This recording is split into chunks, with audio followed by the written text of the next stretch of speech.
And this is Kyung Ahan, who gave us a bit of a thrill this afternoon by almost becoming Kyung off.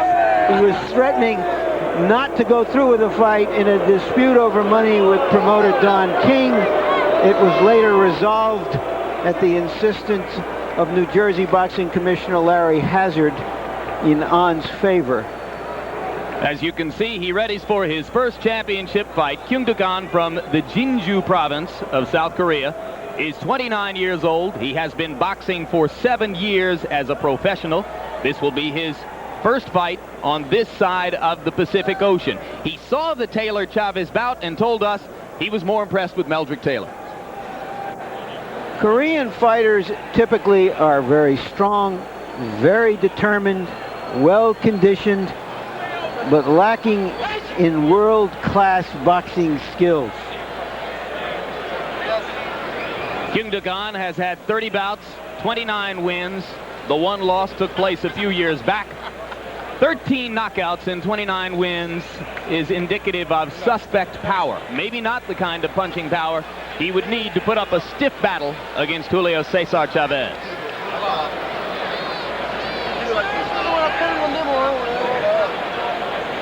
He has the facial structure of somebody who can take punishment, but he hasn't faced anyone nearly of the caliber of the man he's in with tonight. He told us he believes this is a bit of a crossroads fight for all Korean fighters, because he's acutely aware that those fighters have mostly shown courage and not technique when fighting in the USA. And here now is Chavez entering with what is becoming a larger and larger entourage with each passing assignment. A remarkable fighter and athlete. All those qualities that I ascribed to Korean fighters he has, and much more, including many skills. And just look at that, his last fight exactly a month ago. And that's one of the reasons he's been able to sustain himself on top, because he keeps active, stays in shape, never has to go out of his way to get in shape for a fight. He sees it as his responsibility to an adoring boxing public in Mexico to make himself available there to fight. And he has had 4 assignments since the Meldrick Taylor bout. This man is extraordinary in every way. In Mexico, he was very highly regarded before the Taylor fight, but there were arguments among the cognoscenti of whether he was good as some other outstanding Mexican fighters.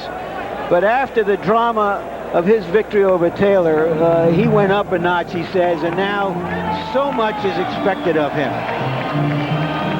Another look at the record, and we remind you that we at HBO are relatively conservative in crediting Chavez with 70 wins. There are others who give him as many as 72 or 73, but for us it looks like this: 70-0, no draws, 60 knockouts.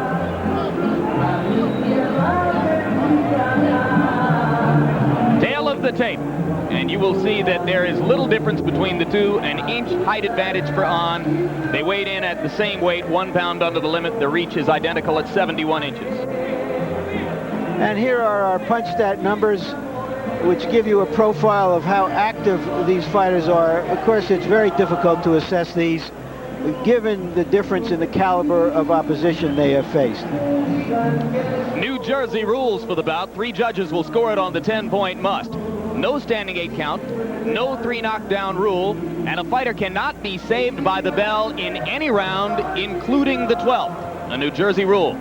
Right now, let's go up to the ring announcer, Michael Buffer, for the pre-fight introductions.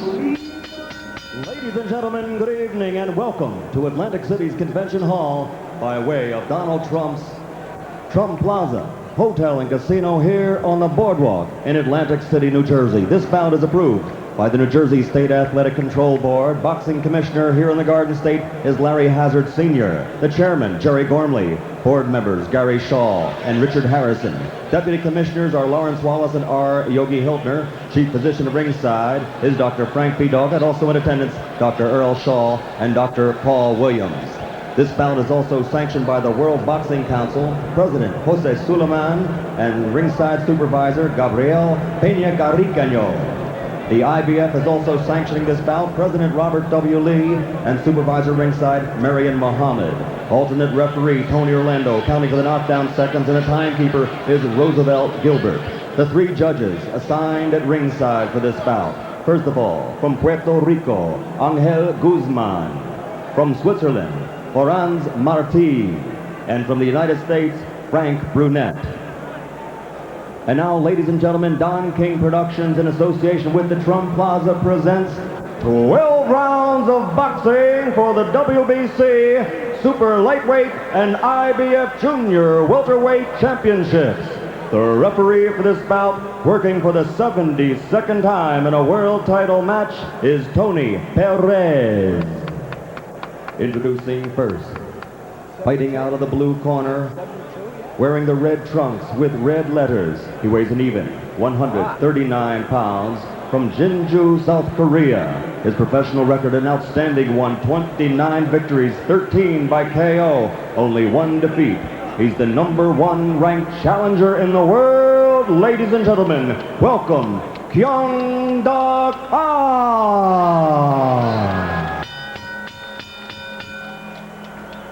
And his opponent, fighting out of the red corner, wearing the red trunks with black trim. He also weighs an even 139 pounds. From Culiacan, Mexico, an outstanding professional record, 70 consecutive victories without a loss or a tie, 60 victories by KO. Ladies and gentlemen, let's welcome the WBC Super Lightweight and IBF Junior Welterweight Champion of the World, Julio Cesar Chavez.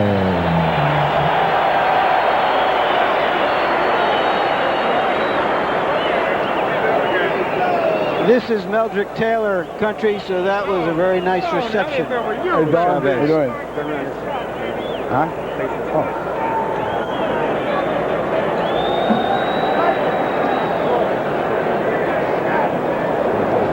Julio Cesar, and I've just given you the instructions already in the dressing room. ¿Alguna pregunta? Any questions? Shake hands, and good luck to both of you. Shake hands. Kyung told us that his fight plan would be to allow Chavez to set the pace in the first couple of rounds, find out what it is Chavez does, and then hope to extend the bout and make it a long one.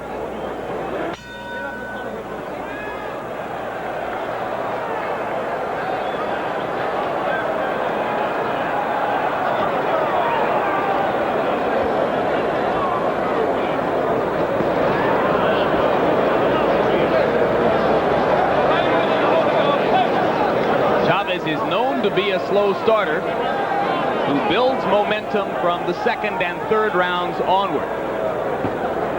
He likes to start out by finding opportunities to go to the body, particularly with the vicious left hook. Maybe the best left hook to the body in boxing. That was a straight left on the rib cage. First effective punch from Ahan.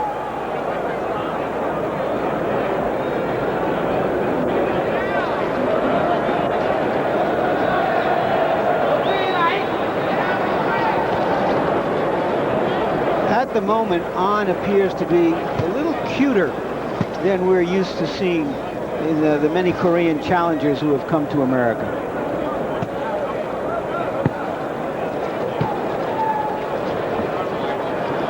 Those jabs are being blocked by Chavez, who has both gloves up in front of his face. And there's the first left hook to the body. It might have been a little low.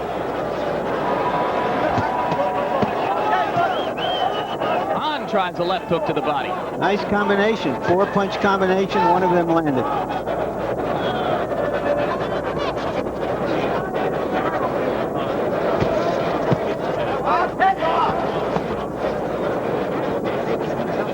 Boxing is so popular in Korea that ultimately we should find a real world-class champion in one of the bigger divisions from there.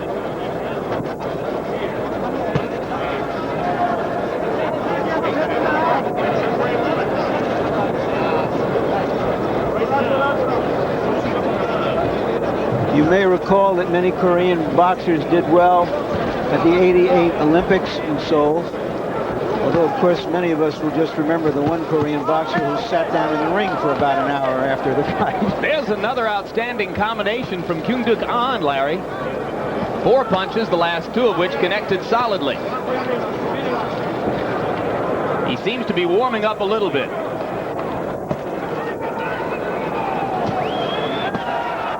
Chavez has his eyes fixed on a spot below Ahan's Adam's apple as he continues to look for opportunities to the body.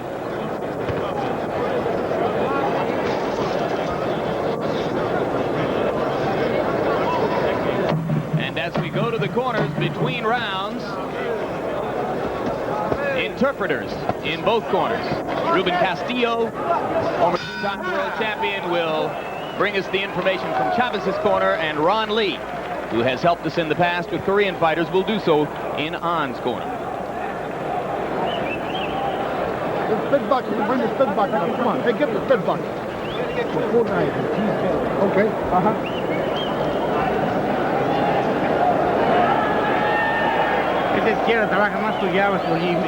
Throw your jab more. Move. Moving back and forth. Throw your jab, your left hook to the body, and throw that combination.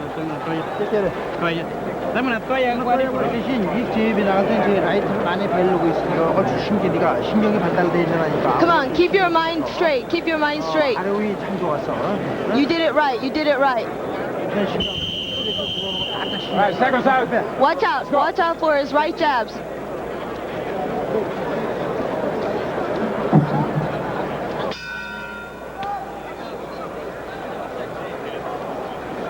The uninitiated viewer might be a little startled to see that Ahan was credited by PunchStat with landing only 7 blows in round 1. But as we mentioned, many of his punches were blocked by Chavez on the gloves.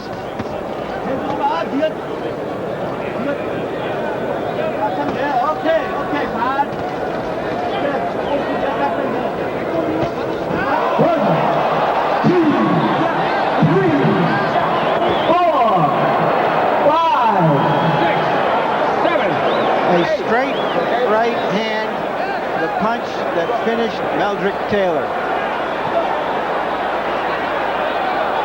Certainly not thrown with the violent intent that it was thrown with when Taylor went down. That did not appear to be the kind of punch that would put a championship class fighter on his back.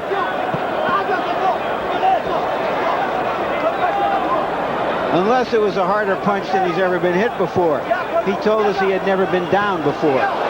He's about to go down again. Chavez landing with lefts and rights. And Ahan searches out a place to fall down. Now he looks to his corner for guidance. 6, 7, 8. I think he was cowering on the ropes there after a body shot hurt him, Jim. Remember, there is no 3 knockdown rule in effect. So it's conceivable that Ahan could go down again and continue fighting. And Chavez looks like he wants to get this over with quickly.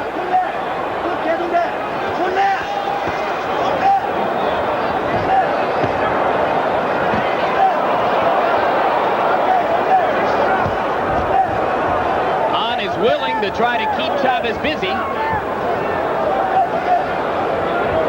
This could be a long minute for Kyung Ahan. Good right hand by Ahan and another one. Both landing flush on Chavez's face. This is a very game kid. Well, he's going to find out that Chavez has one of the great chins in the business.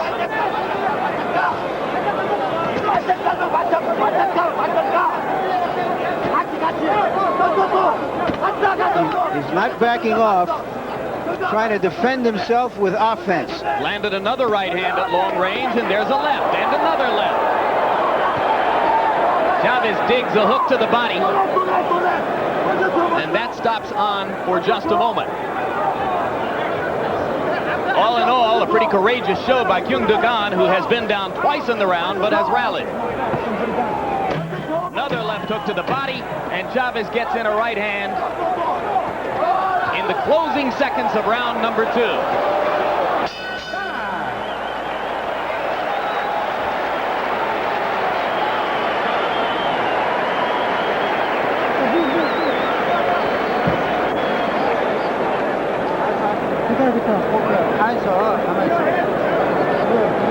저 밑에다 놓을 거야. 야, 밑으로 더. 얼음통.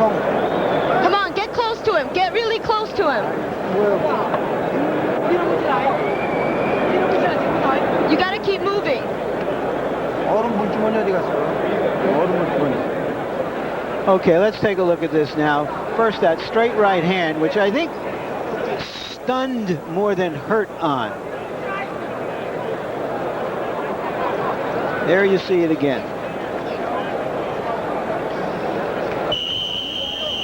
Well, he landed it right on the point of the chin. And here's knockdown number 2. And you're going to see Ahan searching out some canvas. And smartly. He bought some time.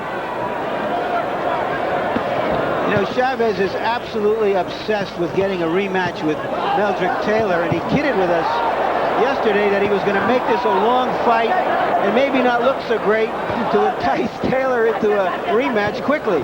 But I don't think that he's looking to make this a long one, and the kid is not cooperating with him. And while we were listening to the action in Ahan's corner between rounds, in Chavez's corner, he was being told to move side to side, not stray right in front of Ahan, because Ahan could still be dangerous. Now Ahan crouches back toward the floor again, and Chavez is momentarily confused. Might have been looking for Tony Perez to stop it.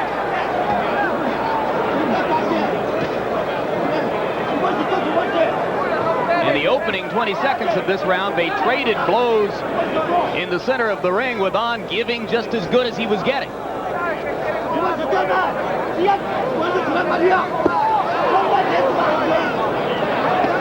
Both hooks to the body, slightly low, but Tony Perez is in a position where he couldn't see exactly where they landed. All 3 of those punches were a little below the border. But Perez, as you said, was on the opposite side of Chavez and didn't see that. And Ahan isn't complaining anyway. What good would it do him? There's another low left hook to the body.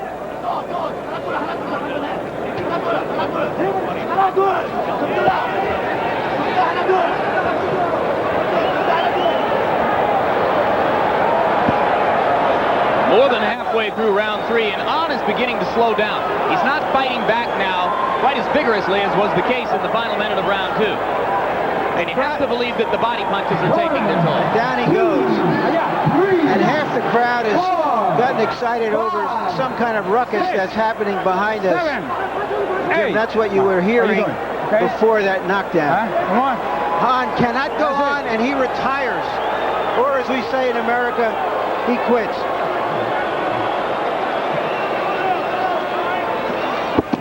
Nobility and courage took Kyung only so far. Probably a lot of people in the arena expected that to happen somewhere in the middle of round 2. It finally takes place at 2 minutes, 14 seconds of round number 3. So Julio Cesar Chavez has the 71st win of his career, his easiest win ever here on HBO, in about more typical of the kinds of fights he gets when he goes down to Mexico to entertain his fans there than of those we've seen here in the United States.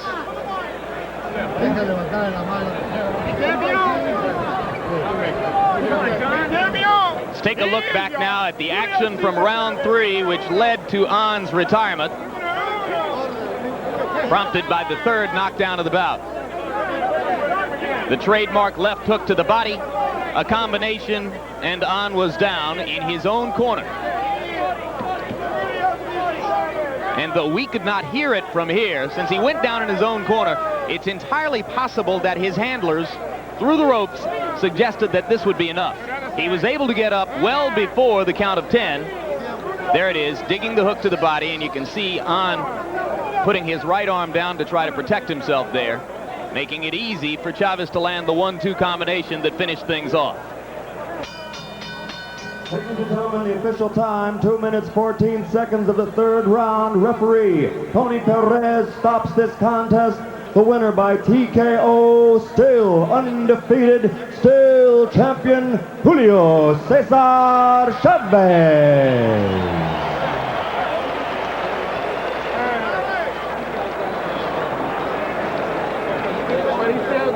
It was the appetizer. A lot of people here were excited about the chance to see Chavez on the same night that they will later get to see Mike Tyson in the ring. The two have been compared so frequently in recent years in terms of their overall proficiency, as many thought before Tyson's loss in Tokyo that he was the best pound-for-pound fighter in the world, an honor that most accord to Chavez at this moment. Total punches in the bout, I should say, as computed by HBO PunchStat, Chavez landing half of his blows and many of them punishing blows. And we go now to Larry Merchant in the ring with the winner and interpreter Ruben Castillo. Julio, congratulations. Was he a little tougher than you thought? Sí, era más peligroso que pensabas. Realmente yo no pensé que fuera a resultar la pelea tan fácil, la verdad. Lo único que puedo decir es que me sentí muy fuerte. He said it wasn't as tough a fight as he thought. I mean, it was an easier fight than he thought it was, and he felt really good. He felt very strong for this fight. Y lo estaba dejando que me llegara para poder pelear unos 6-7 rounds. He was letting him come at him so he could hit him, so he could last 6 or 7 rounds. Well, after you knocked him down twice in the second round, he jumped up and he started to fight with you toe-to-toe and landed some decent blows. Did he hurt you at all? Were you surprised that he did that? Después de que lo tumbaste 2 veces, empezó a ponerse agresivo y nunca te lastimó en cualquier momento. No, la verdad no, lo estaba dejando que me llegara porque yo sabía que la pelea iba a terminar muy rápido. He said he was letting him come at him more because he knew that the fight was going to hit him. Let's talk about the future, Julio. Yesterday when we talked, all you wanted to talk about was a rematch with Meldrick Taylor. What are your thoughts on that? When do you think you'll get to fight him? Hablando de tu futuro, ayer todo lo que hablaste era de Meldrick Taylor. ¿Cuándo es la pelea, cuándo la revancha y qué son tus pensamientos de eso?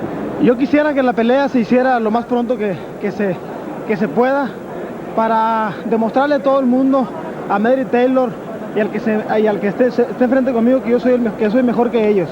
He wants the fight to happen as soon as possible. He wants to demonstrate to everybody in the world that he's the best fighter, and he wants a rematch. Ya se lo demostré una vez noqueándolo, ahora quiero pelear de nuevamente con él para que no haya controversias. He's already demonstrated the first time I knocked him out, but he wants to do it again so he can make sure there's no controversy. Are you disappointed that Taylor is going to try to win the welterweight championship next month, and that you would then have to fight him for a welterweight championship should he win? Si eres desilusionado porque Meldrick Taylor quiere pelear por otro campeonato, ¿qué es lo que piensas? Yo pienso que Meldrick Taylor no tiene ningún derecho a pelear por el campeonato welter. He says he doesn't think that Meldrick Taylor has any reason to fight whatsoever for another title. First, tiene que ganarme a mí primeramente para poder aspirar al título del mundo. He should beat him first before he can fight another time for the title. But if he does win the welterweight championship, will you fight him as a welterweight? Si gana ese campeonato de peso welter, pelearás con él. No voy a pelear con él, no. Never. All right, congratulations again, but we have the start of a negotiation going on here, how he will eventually fight Meldrick Taylor.